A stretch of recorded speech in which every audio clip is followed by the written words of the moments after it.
What is the role of a political representative? How does our political system work? How prepared are we for bushfires in rural areas with the recent shutdown of the 3G mobile phone network? Can we communicate respectfully? Is it okay to discuss bad ideas? Find out on Bridging the Gap, where we speak civilly with representatives and candidates to discuss our political system and consider how we will shape the future. You're listening to Walter Brandt on 5KIxFM 90.7.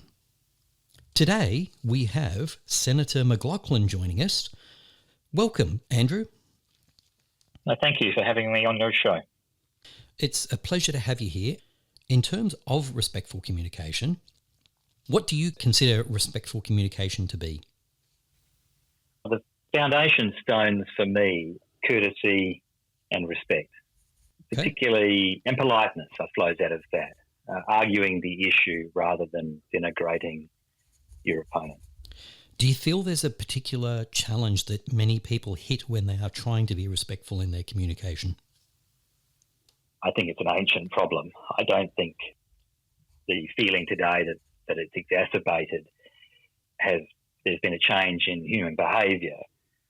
The technology has provided a greater microphone for abuse, and given we carry around mobile phones, it has made it almost 24 hours.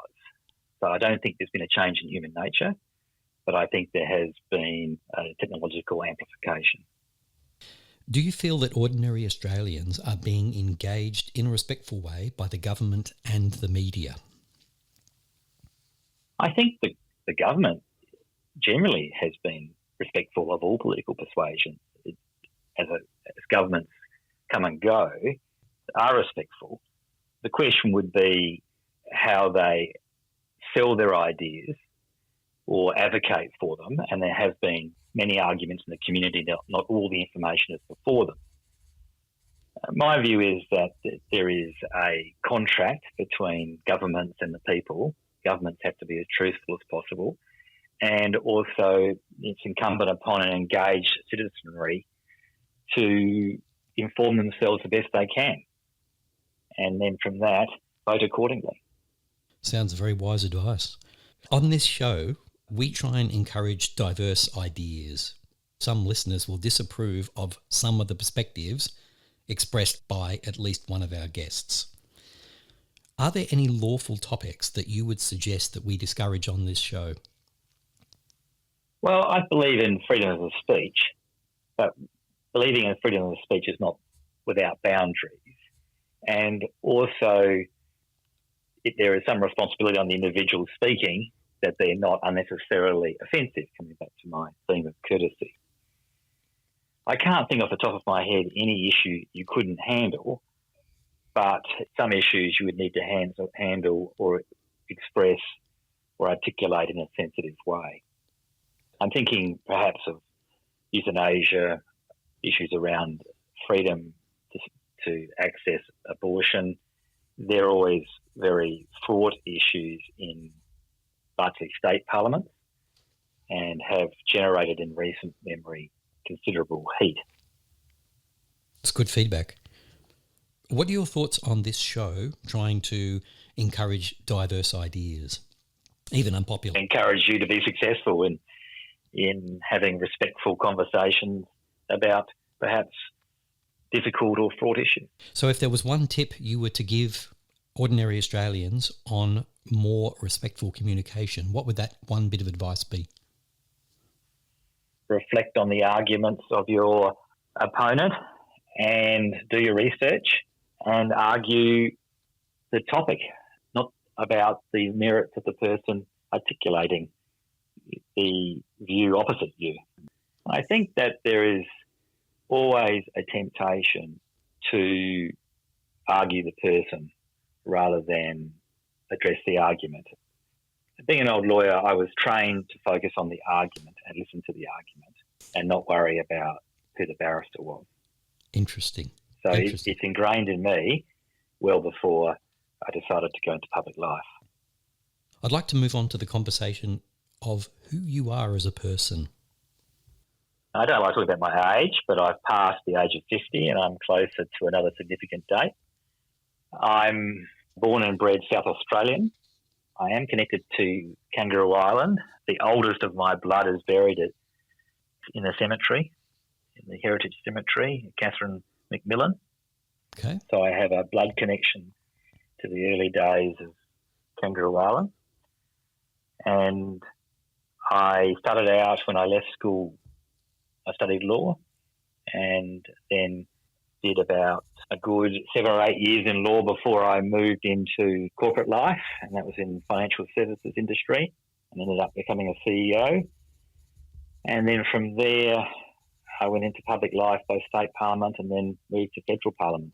At the same time, I suppose of interest to your listeners, I did 25 years in the Army Reserve and had the privilege of serving with the Australian Army in Afghanistan on 2 occasions.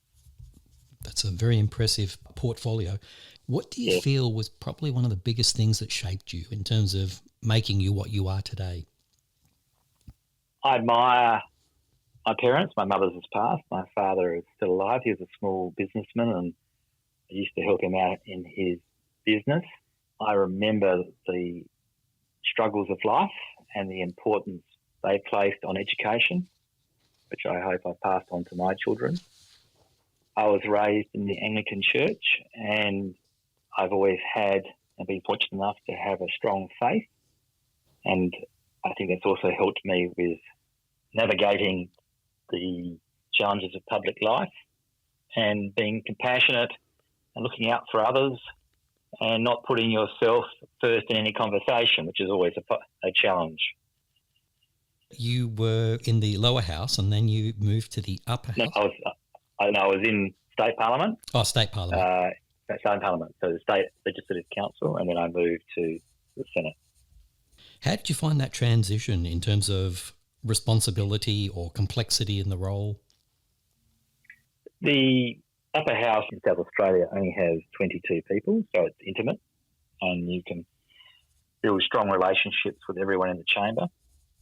And state parliament spends a lot more time reviewing legislation because there's less of it, and the way it's structured, it's very important. You're doing law and order, health, topics of considerable impact on the lives of South Australians, and so you go through the bills forensically. Federal Parliament has a lot more legislation. The Senate is over 70 people. It is time poor, and so it focuses on the important pieces of legislation. A lot's done more in committee. So I didn't have a problem as a lawyer and an experienced parliamentarian transitioning, but they're very different communities. And one has greater scale. I do know everybody, and I have deep respect for everyone in that chamber, but you don't have the same restraints on you in the Senate because they're much more public. Maybe I'll recast that. In the South Australian Parliament, you're dealing with very serious legislation that affects people's rights and entitlements, and I mean under the criminal law system. And you have a small media. In federal parliament, you're dealing with largely money and the allocation of money to the states and in relation to issues with a huge media gallery. And so it is a greater challenge to not fall into hyperbole. I hope I've explained that correctly. That's a great explanation. It really gives a strong context to the audience to help them appreciate that difference between the state parliament and the Senate. One of the first thoughts that really got me thinking around politics, because I've been ignorant of politics for a lot of my life, was whether Australia is a federation or a nation. Is that something you'd like to briefly talk about? Well, we're both.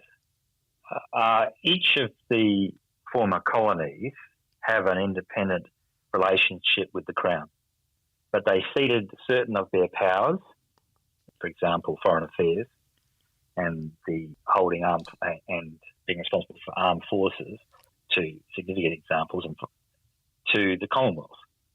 So there was a compact, a settlement to create a nation, but each has its own sources of power. And therefore you have the tension between state and federal, which I would say is an important tension. This is a little bit of a rabbit hole, but the founders of the Constitution largely derived our Constitution, if I understand correctly, from the US Constitution, and obviously they made a number of changes. One of the intentions was that the states would still retain a lot of independence from each other, but also from the federal government. And it wasn't until 1948 when the taxation laws changed, which took away the ability for states to generate income.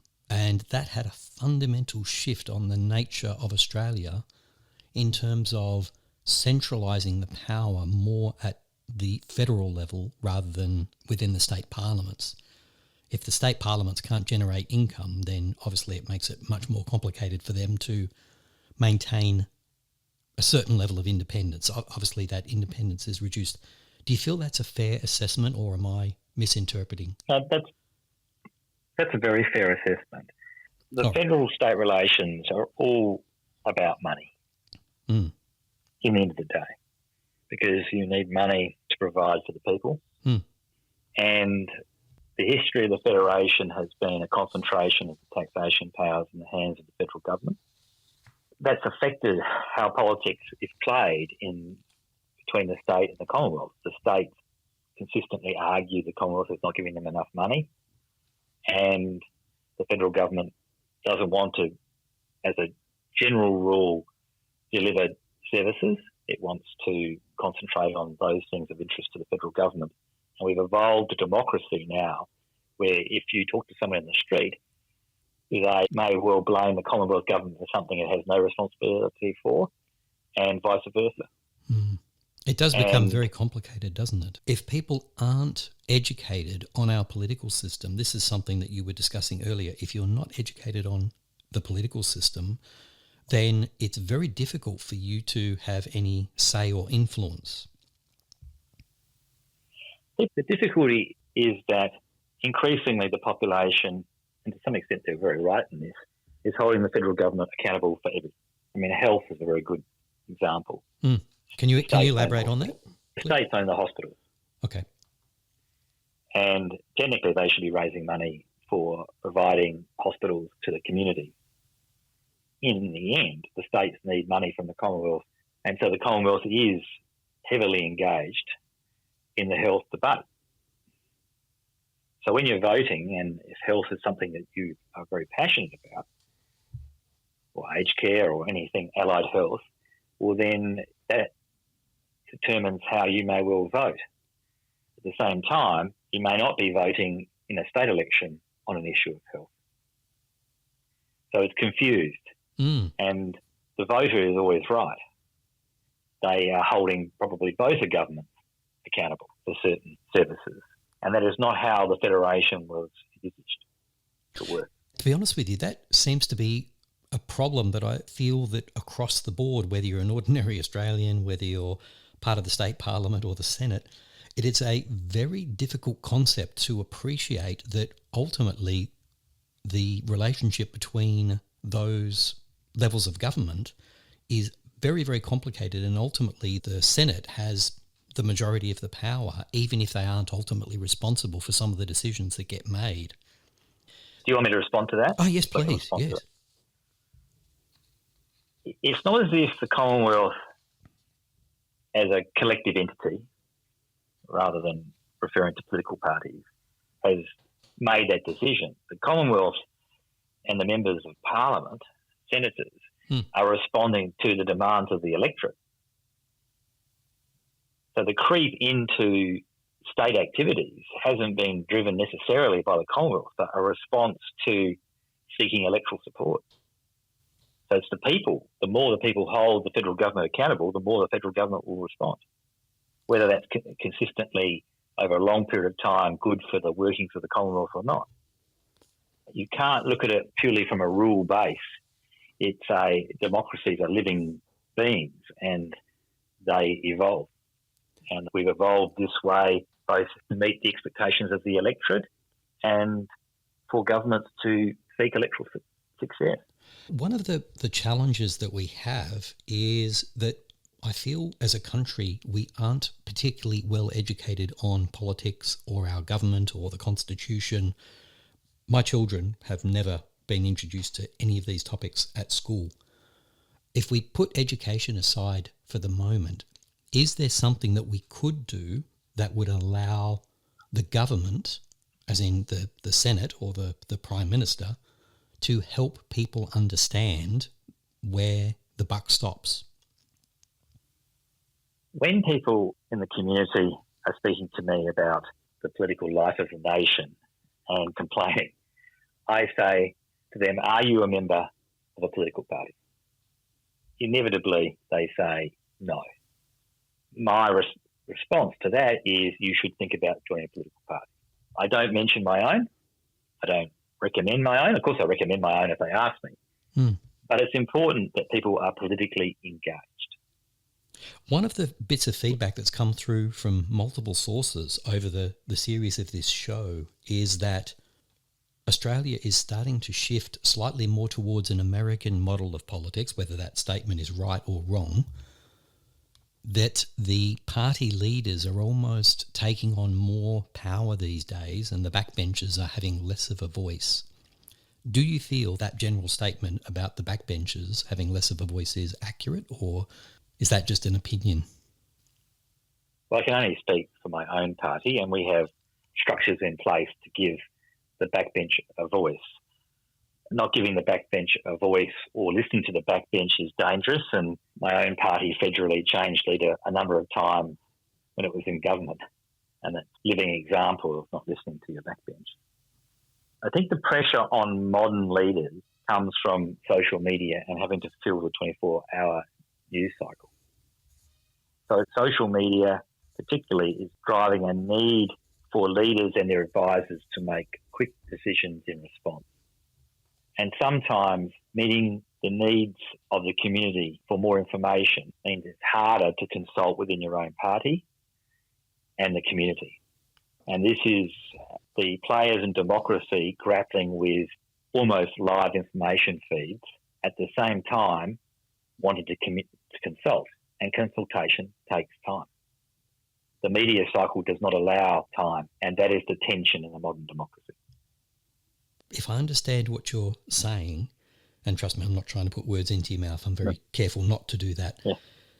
Do you feel that social media has created an urgency that an issue must be addressed almost immediately?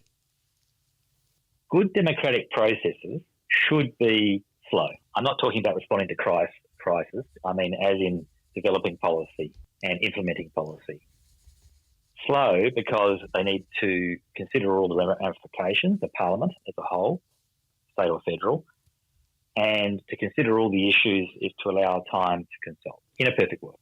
There are obviously exception times of disaster. I'd like to look at a very specific piece of legislation around corflutes. Yeah. Now, within the corflute laws, obviously the principal party impacted in that are our politicians. The idea of the corflute legislation was that in order to protect the environment, corflutes could no longer be put up in many places on the roadside. The emphasis was to protect the environment. One of the things that didn't actually appear in the policy, to the best of my knowledge, was making corflutes from recyclable materials. The reason I mention this now is you've said that one of the pressures that seems to be happening is social media is increasing the pressure for responses to come in a shorter time frame.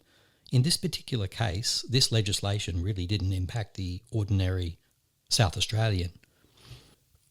Do you agree that, generally speaking, the aim of the corflute law was around protecting the environment and reducing wastage? It was one of the arguments. Okay. I can give you a longer answer. I know you'll edit this bit out. But so I'll give you a... Oh, yeah, go for it. Yeah, it was the environment. Before I start, I note that both parties agreed to this policy and the legislation, both major parties. And the environment was one of the key factors in making that decision, certainly from my side of politics. Is it the only reason? Probably not.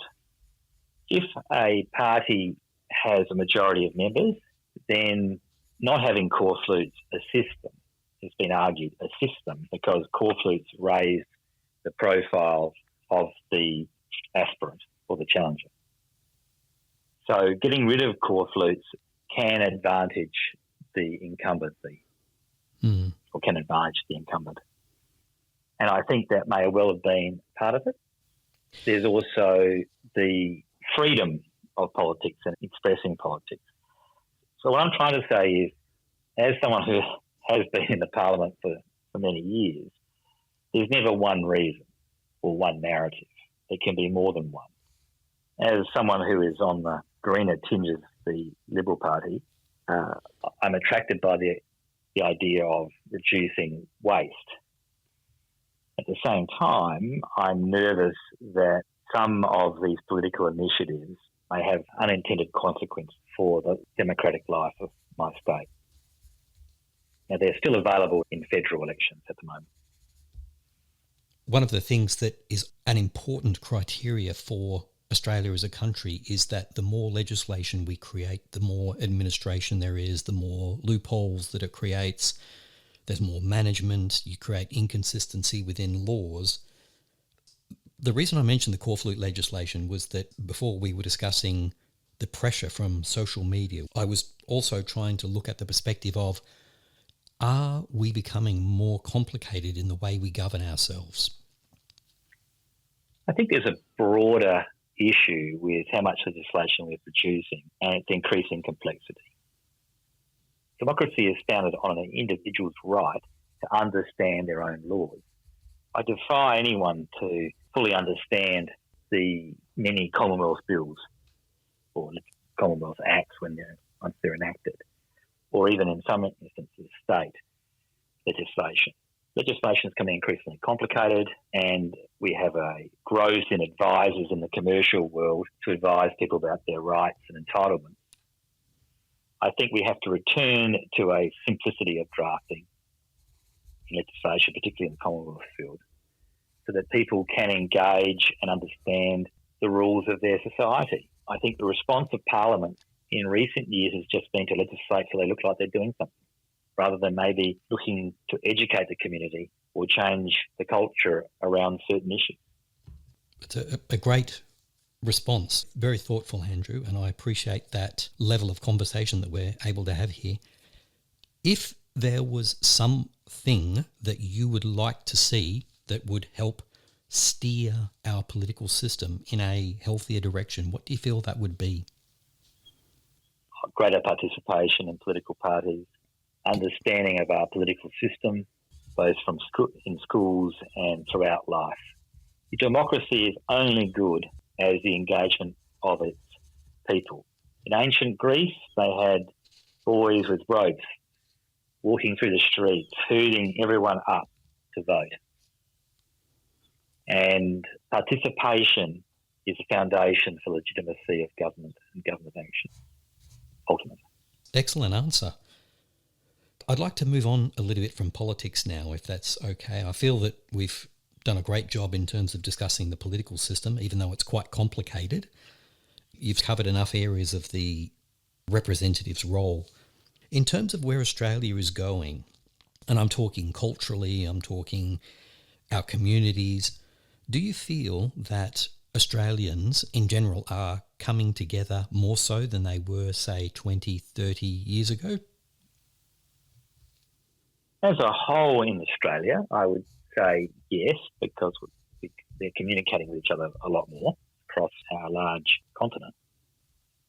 I feel at a lower level, we have a breakdown in communities. There are less volunteering. There's less engagement in community organisations, certainly my lived experience. And our relationship with the state as a broad concept is also under stress. And I mean there, I'm thinking of people volunteering for local fire brigades or other like organisations. So I feel there's a breakdown in community, and certainly on the mainland, as you islanders would say, many people's experience living in their suburbs, they wouldn't know anyone in their street, which was very different to when I was growing up. I think that's sad and a direction which it will not bear much fruit. Do you feel there is a root cause or maybe a few issues that have exacerbated this reduction in bonding within communities around, for example, volunteering? I think we're all living busier lives, and there is less time, for whatever reason, to devote to volunteering. I've always volunteered. I volunteered for my church. I'm a long-standing volunteer at St John Ambulance. I was raised to devote a certain portion of my time outside of work and family to community, no matter how you define that. It was always left for me to define what contribution to the community in which I was involved in, or more broadly, my country, which led me to volunteer for the Army Reserve. I worry that we're all becoming too isolated from our immediate communities and more broadly from our state communities and then our nation. It's easier in the regions to build community because you have certain sporting clubs or CFS, St John Ambulance to connect, and you have the benefit of living on an island which drives community. In the cities, it's a different issue. There is social dislocation, and it has to be addressed. And I don't think it can be addressed by legislation. It has to be by greater community awareness and a cultural shift. One of the comments that I've heard from a number of people now is that even trying to ask people for input and feedback, particularly people they don't know, generally speaking, they're not receiving any responses. So we're looking at the volunteering angle. I'm broadening that very slightly and saying, is there a deeper problem? I think in our lives, we're bombarded with information. Therefore, if you send out a survey, if you're at the local council, and you get a limited number of responses because people are receiving information every second through their phones or their computers. And it's difficult as a citizen to filter out what you engage with or not. And I feel for particularly local government that puts out attempts to consult about a particular development or a roundabout. They have limited responses and then they go to do something and they have a protest because they did everything they could not to have a protest and to meet the community needs. One of the bits of feedback I've had from multiple sources now is that even speaking face-to-face with people, if you ask them what matters to you most or are there issues that you'd like to prioritise, people don't have any answers or aren't forthcoming. Surveys are one thing in terms of being emailed out or being sent a letter. Well, not everyone wants to be forthcoming. They have the right to be private, but they also have an obligation to contribute to their community. That's the essence of your question. How much responsibility do you have as an individual to be engaged in your community? Even deeper than that, is there something that's changing in our landscape where people are becoming less engaged in general, even when speaking one-on-one? In other words, maybe they're afraid to speak up, or maybe they feel that they will be ignored or that what they say doesn't matter. There could be a number of drivers that are making people hesitant or even just not thinking about the world around them anymore. Well, it would depend on the issue, of course. There is a fear in the community on certain issues that they cannot speak freely, even in a respectful way. Otherwise, they'll be brandished a modern-day heretic or and deplatformed. Many in the community are either not engaged and don't feel it's their responsibility to be engaged, and there are many who are highly engaged on social media. But face-to-face, I think there is still in Australia a genuine desire not to be controversial and courteous, which is wonderful. But if you're seeking full and frank input, then it's difficult for you, particularly in public life, to actually divine the truth, or how to let people actually feel. How do you go about achieving that goal, Andrew? Getting that feedback? You have to communicate, and keep going and create an environment of trust. You can do that in certain communities, but when you're responsible as a senator for a whole state, that is increasingly difficult. You try to do that by visiting as many places as you can, raising issues in a respectful and courteous way, and monitoring various social media outlets and doing your best to inform yourself. There's been a lot of emphasis on social media, and I would say that the majority of people agree that social media has some downsides to it. Do you feel that legacy media itself, which is mostly private corporation, may be contributing to the problem? Or are they generally doing a good job? I think traditional media are doing the best they can.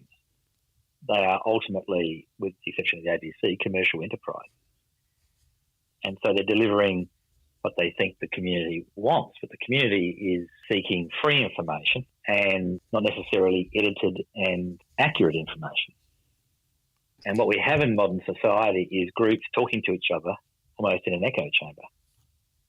I enjoy traditional media because it can challenge you. The editor is looking at what the reporter is writing or on video and seeing whether it's measured and balanced. In social media, that's not always the case. It's not. You're getting it raw, and effectively you have to self-edit. And if you don't wish to self-edit, then, of course, you may end up holding more extreme views or your view is not challenged. For me, as a member of Parliament, I read right-wing media and left-wing media because I'm interested in the argument. And I'll make up my own mind. But I'm well over 50 and I'm used to having 3 newspapers from different commercial outlets all over the kitchen table. I know that there are many in the community that would go to one news outlet, not even traditional media, and form their view. And that's also feeding into disruption of the democratic debate and our debates within the communities that span Australia. Do you feel there's a particular reason why people are drifting away from the legacy media? It's easier to access whatever you like on your phone. It's time. And also feeling that you don't have to spend that much time informing yourself. It's already packaged for you. And to form a considered view on anything, it takes time. Now, that might be 5 minutes, 10 minutes, depends on the issue. But just because a particular news outlet gives you what you want, you shouldn't really acquiesce your view to theirs. And if you are not inclined to look at 3 or 4 news outlets, then your view will effectively be dictated to you, even though you're not conscious of it. Do you feel there's something that we could do, particularly with the Australian Broadcasting Corporation being taxpayer funded, meaning that we have ability to influence that? Is there something the Australian Broadcasting Corporation could do that you feel that would add value to the communication landscape in Australia? I think we could look to Taiwan, who have invested a lot in education on how to use media and form measured views. They have a risk which they face about misinformation and propaganda in their electronic communication. I also believe that the ABC plays a role, given it is government-owned, to be measured and across most issues in public debate. I would like to think they wouldn't necessarily take editorial lines, but rather set out both sides of the argument. And there are many on my side of